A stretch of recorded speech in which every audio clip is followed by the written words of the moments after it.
How everybody doing, man? My name Raheem. Back with another one. This one will be called, this whole series is called Self-Contained.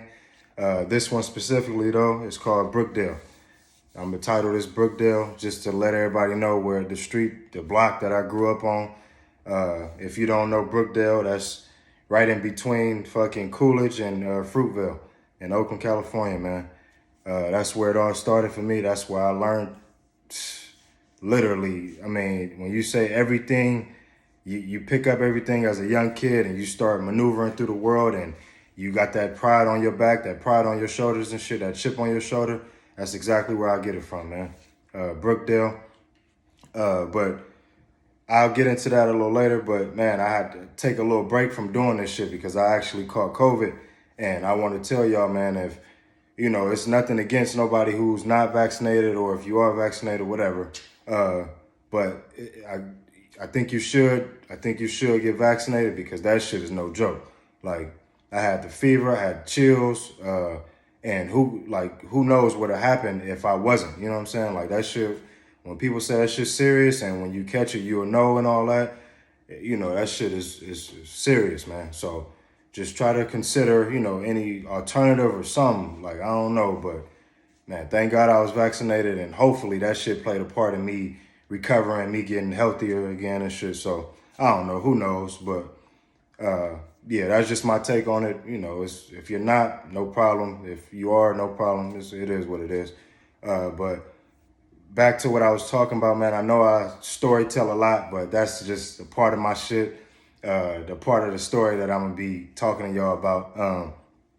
But speaking on the whole experience of me growing up in that environment where I'm starting to realize that, damn, I got an anger problem, and well, not anger problem, but it's certain instances where, if I'm getting mad very quick, you know what I'm saying? And it's not a good thing for a young kid to be, adapting at that young age. You get what I'm saying? That's why I call it childhood adversity, because it's like when you coming up, it's like when you face adversity, no matter what adversity it is, it's just like, damn, you got to realize like whatever you adapt, that's what you're going to put out into the world, unless you have people, correcting you and adjusting your behavior and shit. Because there's some people out there, man, that just, they develop that behavior, and it's just once they get older and shit, that shit translate into a whole beast. You know what I'm saying? Like that shit, it gets ugly. Motherfuckers start, translating that shit into, like I said before, domestic violence, or you verbal abusing somebody, or you physically abusing somebody. That shit can turn ugly, and let alone these people that have this type of thing that they have going on. It's like they bring kids into the world, and that shit get the kids get latched on to that type of shit, and it's just not a good thing, man, all the way around. So if you that person, if you need help, if you need somebody to talk to, and one major thing too, bro, if you need to, and this some real shit too, y'all, like if you need to be vulnerable as a grown man, as a young man, whatever, like don't be ashamed to be vulnerable, man. Being vulnerable, being conversing with somebody, talking to somebody about whatever you dealing with, whatever you like, all that baggage and shit that you have, on your brain, on your shoulders, whatever, man, male or female, boy or girl, like you gotta communication is key. Like when people say that shit, yeah, when we come up in an environment that we come up in, it's like when we hear that shit, we like whatever. Like that shit, it's just like a saying, you know what I'm saying? Something that we always hear and something that we are used to ignoring. But that shit, man, is something that you really have to, I'm gonna have to say, it's something that I grew up understanding. It's not something that I fucking adapted when I was hella young, something I clearly didn't understand when I was hella young. Because when you young, especially growing up in a urban community, whatever, you taught these certain things where it's just like certain shit that you realize when you older, bro, you be like, damn, I ain't even know that shit. Or you knew it, but you just always look past it. Because we so stuck on this program to where it's like, we got to do this, we got to do that, or we got to act a certain way every single time. But again, just try to settle down at times, man, and as you young, and hopefully if you listening to me, and again, if you're not listening to me, that's fine too. But I almost could 100% guarantee that if you're talking to somebody and you trying to like build your character and build your self-esteem and confidence and shit like that, you are gonna hear a lot of shit that I'm talking about in these videos, man. And again, I want to let y'all know that I storytell a lot. I'm going to storytell because it's just a part that I just feel like everything just come full circle, especially in my life. And obviously, you know, I'm not the only one that came up in a rough time, rough circumstances and shit. So somebody can relate. I know a lot of people can relate because when we chopping it up, or if we, you know, you meet somebody and you talk about your upbringing and shit, like 9 times out of 10, you know, somebody will feel you. Somebody will really feel you. They'd be like, damn, man, I grew up, you know what I'm saying? It's similar shit, just like you. But yeah, man, with all that being said, when my mom, we eventually got kicked out of the Leicester Street. So Leicester Street was by the lake. And again, I'm talking about Oakland, California. We was by the lake, and then when we got kicked out of there, we had to move to Brookdale, right? So I was in kindergarten. So that age, shit, I'm 5, 6 years old. So I'm starting first grade at this time. This was Fruitvale Elementary. Love Fruitvale to death, man. Man, so many stories about that shit. We'll get into that a little later. But went to Fruitvale. This was my first grade year. First grade year, man. And that whole little thing with me being there, it was just like I was already fucking gamed up, if you want to call it that. Like I knew, you know what I'm saying, like the culture of how to, you know what I'm saying, just sag your jeans and wear Jordans, and a lot of the culture that I came up in, or a lot of the like the videos and shit that I watched or whatever. So back to Brookdale, man, growing up there, that was just a life-changing phase in my life. You get what I'm saying? Because everybody that grew up there, everybody that grew up around there, it was just like, and this is why I call this shit self-contained, because you call yourself coming up and you think that you're going to get influenced by a lot of bad shit, because a lot of the negative shit, it was around us. Once again, we go to a different,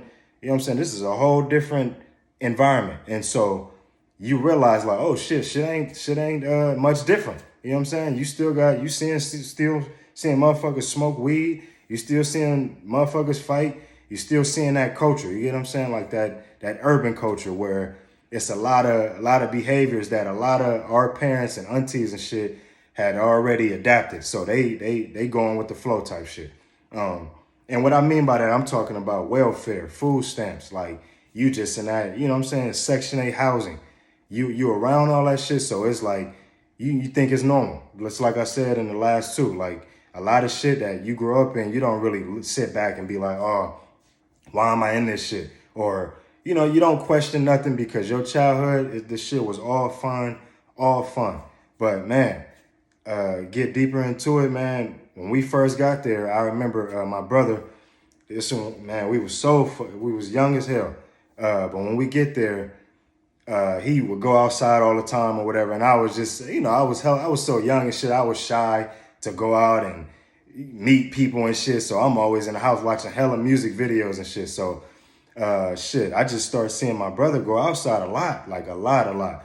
And mind you, he was already into wearing like Jordans and all that shit. Me, I was just a young ass kid just sitting there watching hella music videos and shit. I ain't give a fuck about like what shoes I was wearing or no shit like that. Like I was always, you know, decent and shit, but like wearing Jordans and shit, I wasn't really worrying about that. But mind you, this is first grade, so I picked up on it early, if you want to call it that. So I started going outside with my brother. This is my mom too. She tell my ass, boy, take your ass outside or whatever. So I'm going outside with my brother, and this is the first person I met on Brookdale. Tone, I love you to death, nigga.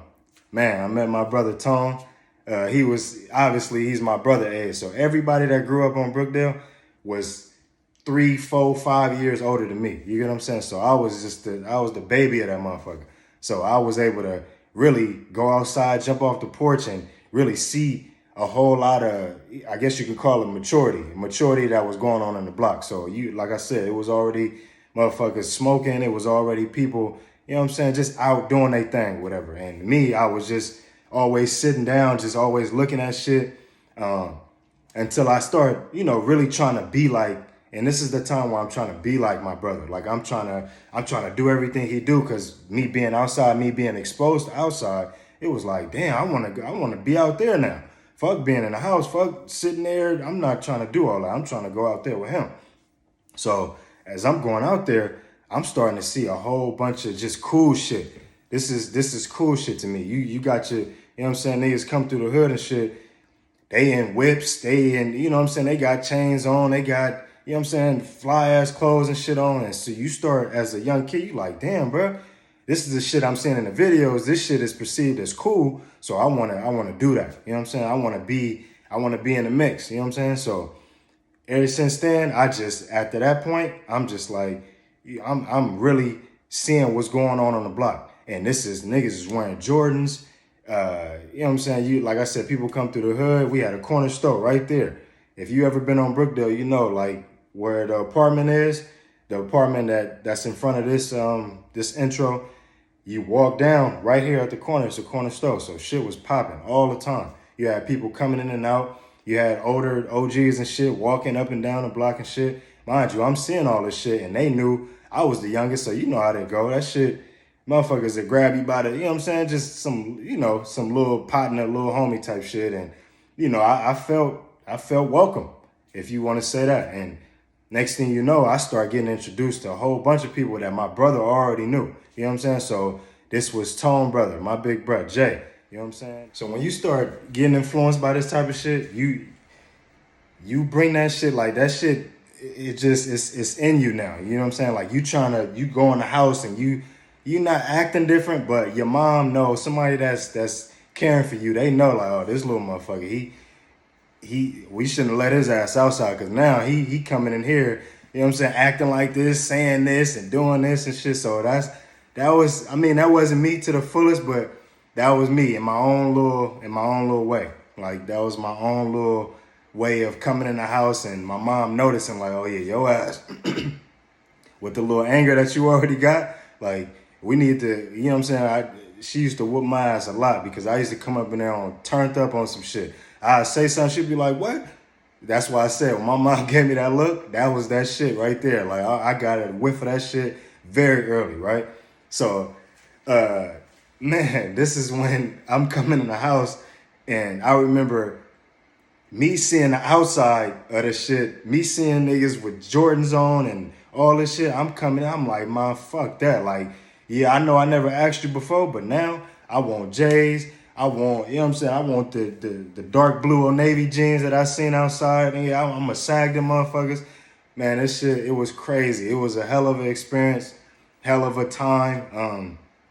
But that was just, at the time, that was how that shit went. But I say that because I know it's young niggas out here now that's growing up in these environments and these urban communities and shit, that's like, they looking at the older person, and they trying to be like you can't fool. Come on, bro. Like let's be real about this shit. When you 4 or 5 years old, you looking up to somebody. You know what I'm saying? You really trying to analyze some shit and see how, I guess you can call it, see what's cool. Yeah, so the part where I talk about when I'm coming in the house and I'm asking for certain shit, I'm asking for Jordans, I'm asking for certain clothes that I see, or trying to like get some of the similar clothes that look like these, you know what I'm saying, the cool motherfuckers outside. I'm not gonna lie to y'all, bro. That was the time where I started to realize, like, bro, we don't really have it like that. You know what I'm saying? Not that I got, well, look, first of all, I don't even know how my mom made half of the shit happen that she did. You get what I'm saying? I don't even know how she made, you know what I'm saying, or got half of the fucking Jordans that I got in my childhood. Because I remember I was a little, you know what I'm saying, all I needed was a little white tee or something with some fresh J's, and I was good. You know what I'm saying? But more times than not, like I was getting little shoes and shit, but I'm looking back now like, damn, bro, I'm really, proud of that, how my mom, you know what I'm saying, even though she didn't have it like that, like she always found the way to just, man, make some shit happen. Like I was always, I could always remember, having not all the J's, but like, certain pairs that I really wanted. I got the motherfuckers, you know what I'm saying? But looking back now, it's like, how the fuck did she do that when she was on welfare? And I'm gonna just be truthful real quick. Like, if you on welfare food stamps, man, do what you gotta do. Handle your motherfucking business. Like, sorry to cuss like that, but I got a lot of passion for that shit because I come from the era where my mom was tearing the bills off the booklet. You know what I'm saying? Like the paper food stamps. You know what I'm saying? I remember something that I received the most, so I remember this shit the most. It was the fucking it was the brown one, the dollar bill. Man, that motherfucker was brown, like beige color or something. She used to tear that motherfucker off the book, give me like 3, 4, 5 of them motherfuckers. I go run to the store and get some junk. I remember, I never forget that shit. I think the 5 was like the green one or some shit. I forgot, but yeah, man, like, no shade, none of that shit to anybody that's on welfare, food stamps. Do what you got to do. But something, I bring that up so loosely like that because I want the future generation to understand that, yeah, that's fine. You may grow up in that shit, but it doesn't define you. Don't let that shit define you. You get what I'm saying? I want you to realize that when you growing up, yeah, that's your circumstance then, right? But this is why we grow up. This is why we receive, information from people to do better in this world. You know what I'm saying? Because people that's in that environment, man, smart individuals, smart young people, smart middle-aged, older, man, everybody is fucking intelligent up there. And I want y'all to use your brain to the best of your ability. Like, you have to. You have to, because if you're not, you're just sitting there, you know what I'm saying, letting all this talent go to waste. I had to squeeze that little part in there because that's very important for a young person to hear. I don't want you subjecting yourself thinking that, oh, yeah, I came up in this, so I'm going to just set my mind on this. It's cool, I'm going to just get this. Nah, you reach for the motherfucking sky, man. For real. Reach for the sky and don't ever give up. And I know shit is hard. Obviously, if you're in that circumstance where you don't have a lot of resources, man,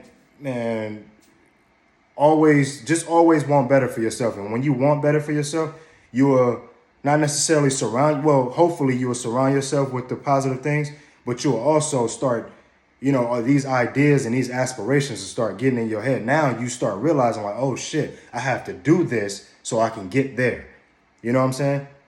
And I'm not, niggas ain't no millionaire or nothing like that, but that's what a mindset is. Like, what are we doing out here if we not thinking, you know what I'm saying, above average? Fuck that. Fuck being average. You know what I'm saying? Because you subjecting yourself to that kind of dumb your personality down. Now you get around people who may be more I don't want to say more than or nothing like that, but somebody that's more developed than you or more wise than you or something. You'll get around that and try to, you automatically be insecure about yourself. Like, nah, get around these people and understand that you belong, bro. You fucking belong. Don't never let nobody tell you that you do not belong. You have to imagine these things. You have to go chase these things. And when you start getting a little older, I'll get into this too when I start, talking about the story later on in my life and shit. But you start seeing things that you want in life. You start seeing positive shit that you want.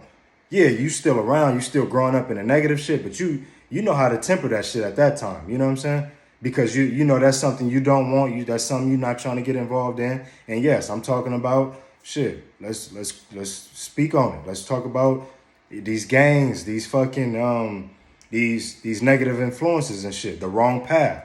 You know what I'm saying? The wrong wave of emotions that you shouldn't be following. That you need to realize at an early age.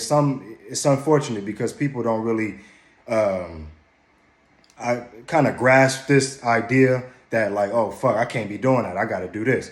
It's usually too late for some people who continue on that negative path. But hey, you know what I'm saying? The ones who get wise enough to realize and settle down and be like, nah, I want better for myself. Kudos to you. Yeah, man. So back to the block, Brookdale.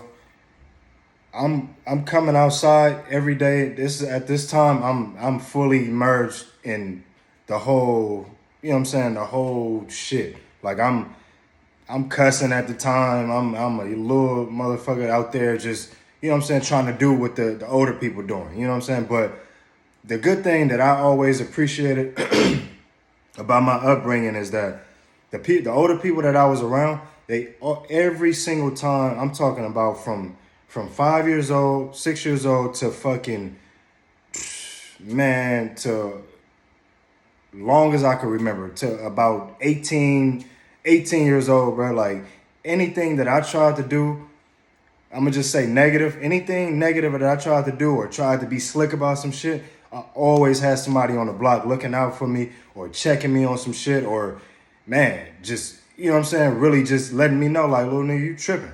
You know what I'm saying? And me knowing, looking in their eyes, knowing that that's somebody that I didn't known for 5, 10 plus years, I knew that they was serious as fuck when they told me, like, hey, nigga, you tripping. You know what I'm saying? What the fuck are you doing? Like, I'm fast forward into the story, like, I'm in middle school and shit. I'm trying to cut school. I'll be, you know what I'm saying, somewhere by the McDonald's and shit on MacArthur or something. And niggas around the hood, they driving around. Little nigga, what you doing? Take your ass to school. Get your ass on the bus, take your ass to school. Or I'll hop in the whip. They'll take me right up Mac. Turn left. I'm at Bret Hart at the time. You feel me? So, yeah, back to Brookdale, man. I'm sorry to go off on that shit, but that was important. I want people to hear that. I know I'm going into different pockets of this shit, but it's all game, man. So take it how you want it. It is what it is.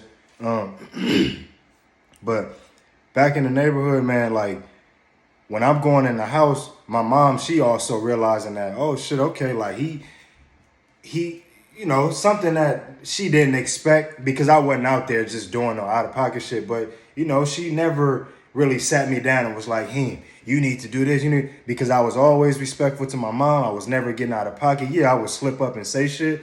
But again, I'll get checked. You know what I'm saying? And I don't claim to be no tough guy, no shit like that. It's just, you know what I'm saying? It's just a hell of a time that I grew up in. And I got a lot of game from a lot of OGs, bro, that man, got a nigga standing on his own too, you know what I'm saying, today. Like, and the best advice that I can give young people today is the shit that I've been through could help you flourish, bro.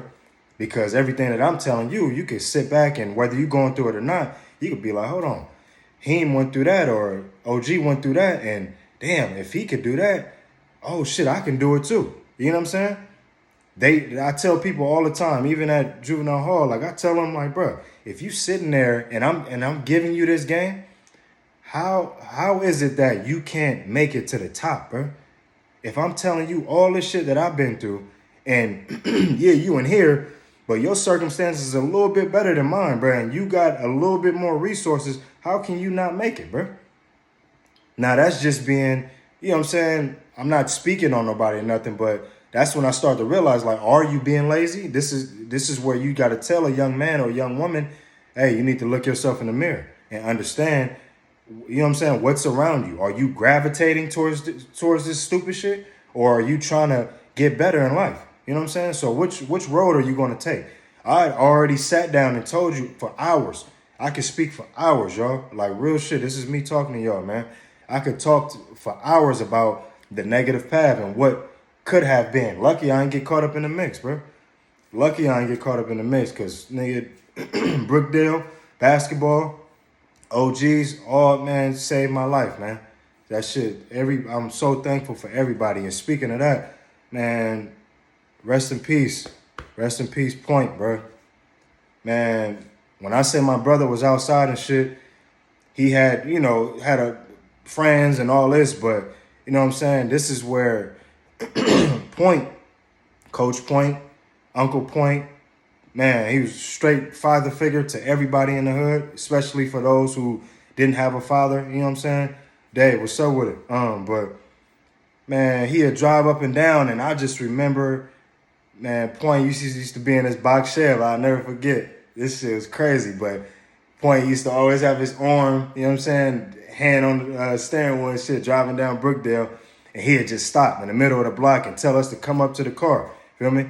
And at this time, as long as I could remember, he had just encouraged us to play sports, you know what I'm saying, pushing us to play sports, all this shit. And this is the first time my brother had got onto one of his first teams. So Point, he had his little team, recreation team. We played at was it Rainbow? I think it was Rainbow we played at. But when we played at Rainbow, man, this was an older team. So all the older niggas was on the team, and I just was the little nigga there watching. Me and Dad, we used to just be watching and shit. But Point was the type of dude that he didn't get your ass out there. Like, you know what I'm saying? I didn't know how to play. I didn't know how to do none of that shit. But he threw me a t-shirt. Mind you, the t-shirt hella big. I had to roll that motherfucker at least 3 times, put that motherfucker in, and I'm playing in a full-ass basketball game with, I think I had fucking some big shorts on or something. I don't know. But I definitely had a long sleeve under that big-ass shirt. But that type of shit, man, that was the cool shit that was, you know, looking back on it, that was the OG that was trying to take our young asses, you know what I'm saying, trying to show us something better or trying to put something positive around us. And with that being said, going to the basketball shit, this is where, man, my brother, I'm going to tell y'all straight up, bro, like, my brother, true, for those that know him, for those that don't, I'm going to just tell you, my big brother, you get what I'm saying, the game of basketball, bro, I'm gonna say it right now. Like, the shit, it did everything for us. Basketball saved our life. You know what I'm saying? Basketball saved us from, and again, if you want to take it as being corny or whatever the fuck, it don't matter. But like, I eat, breathe, sleep this hoop shit. You know what I'm saying? So when I'm talking about this shit is real passion. This shit is from the heart. This shit is the truth, man. Like, me seeing my brother play basketball and seeing him so immersed in that shit, seeing him get better, seeing him fucking just be so raw with the shit, it was just like I was never paying too much attention to the shit because that was something he did. I would just go outside and watch. I would watch him all the fucking time. And again, like when we met Point, he'd take us to Rainbow, he'd take us to fucking. We'd be every fucking where. Brookfield Gym, everywhere, just hooping. You know what I'm saying? Even if it was outside at the Brookdale Park, you know what I'm saying, by High Street and shit. We'd just be hooping. And he'd really see, like, this, like, true, he really got some skill, bro. And ever since then, this is just like Point, he already had been living over there and shit, so he has spread the word like, hey, we got one right here, true. This little nigga raw. And if you know anything about Oakland, bro, especially the area I grew up in, like, man, basketball saved all of our lives, bro. I think I speak, you know what I'm saying? And if it wasn't hoop, then it was sports, period. I think I speak for everybody when I say, nigga, that shit, the sports shit, man, we didn't take that shit for granted at all. Whether if we wasn't playing in the gym or something, we was nigga street ball or something. We was playing football in the street or something on Brookdale, you know what I'm saying? Or wherever we could find them, we was going to an open court, whatever, we was hooping. But with that being said, man, my brother, when I'm seeing him just fucking flourish in basketball, this shit was crazy to me. Yeah, so I gotta mention this part too. This was Bona, you know what I'm saying? Bona Street. This is if you live around there, you know what I'm talking about. But just to explain a little bit, we had the corner store, like I mentioned before. That's on Coolers, right? So if you walking down and you hit the first left and you go down the big hill, you'll see Bona Street. This is the big ass light pole or the branch or whatever. You know what I'm saying? This was our court. This was our court. You feel me? This is the court that we always went to. Court we damn near lived at. You know what I'm saying? And we got introduced to that by Jay. He took us down. He took me and True down there one day, and we was like, oh shit. But mind you, we were so excited to see that court because this is when we start to realize, like, True, he got a skill. You know what I'm saying? He really raw in basketball, and he's serving older niggas, and he playing against niggas, and mind you, I had a front row seat of this shit, so I'm just sitting there watching. My brother you know what I'm saying? He was able to play with whoever at the time. This was very early in his you know what I'm saying, his career. You know what I'm saying? So as he doing that shit, I'm just sitting there watching, playing the kid. I used to be down there throwing rocks, all types of shit. But yeah, that was the court. I just had to mention that because that was like a staple in my childhood. Like, that was the court that we always fucking went to, like, no matter what. But again, man, words start going around that True's raw, This is in basketball. Like, he good in basketball.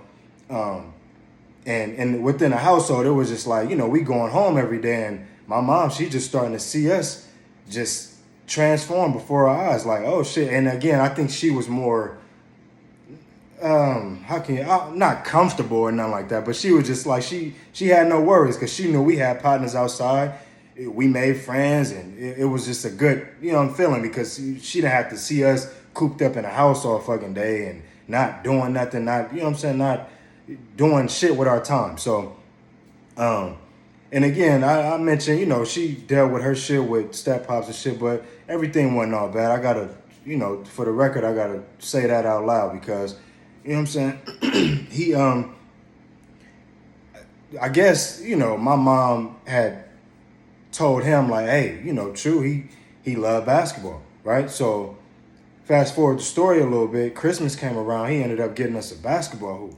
So yeah, I'm gonna close it out with this one.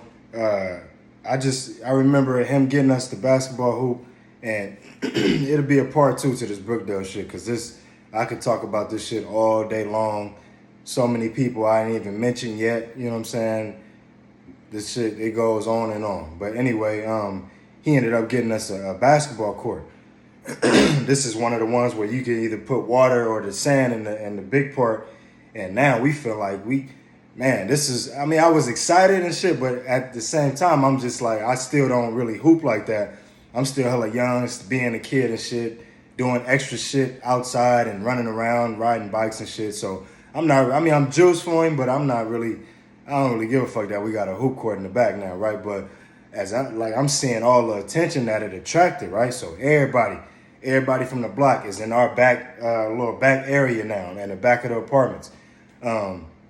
Everybody in the back, shit is popping. Like, we got full on 21s back there, 5-on-5s, 3-on-3s, 2-on-2, all that type of shit. So back there was rocking.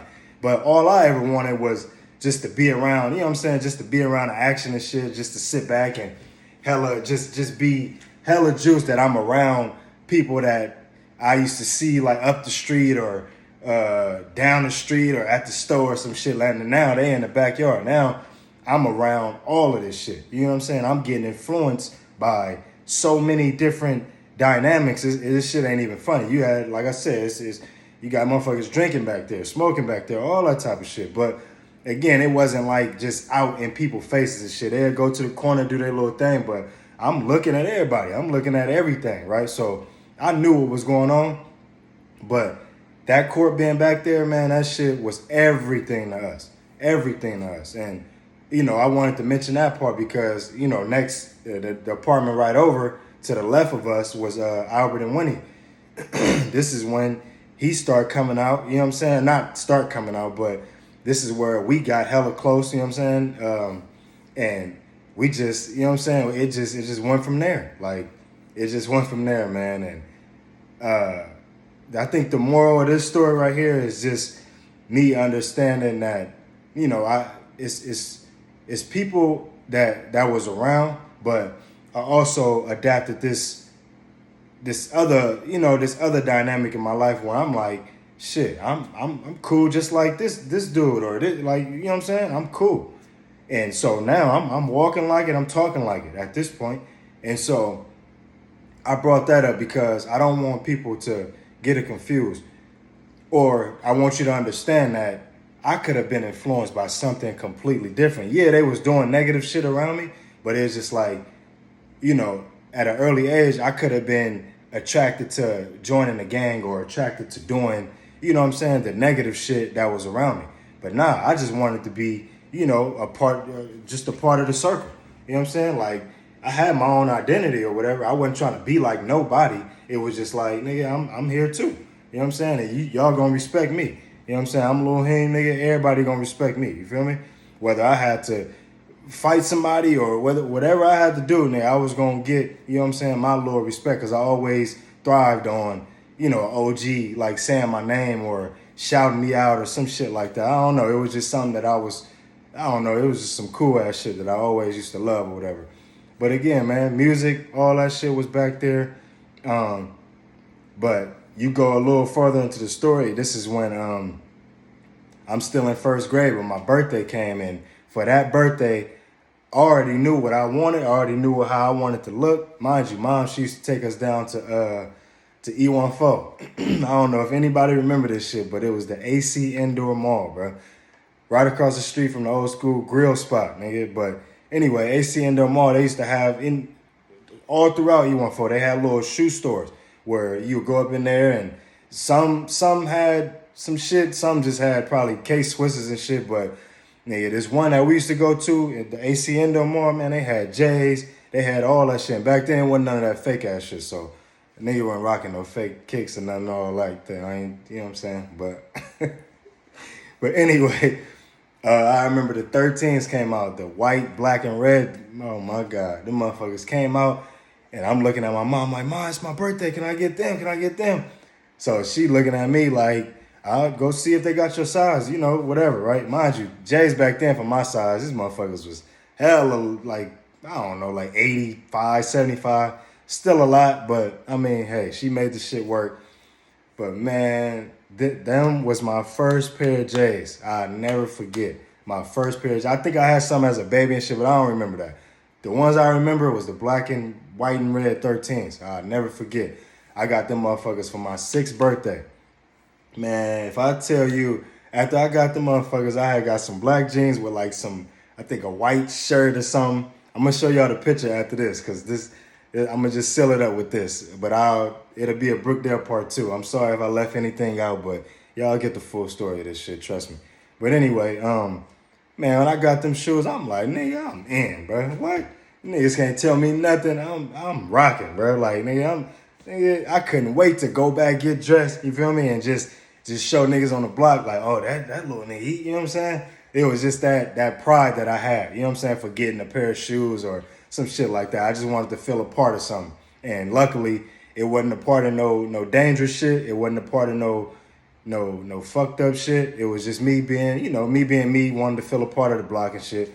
But yeah, that was that. And man, part 2, Brookdale part 2, that shit coming, man. Hope y'all enjoyed this one. Sorry I talked too long. I know it was a whole bunch of extra shit going on, but man, I'm gonna just continue talking. Fuck it. Y'all have a good one, man. I'll see y'all on the next one.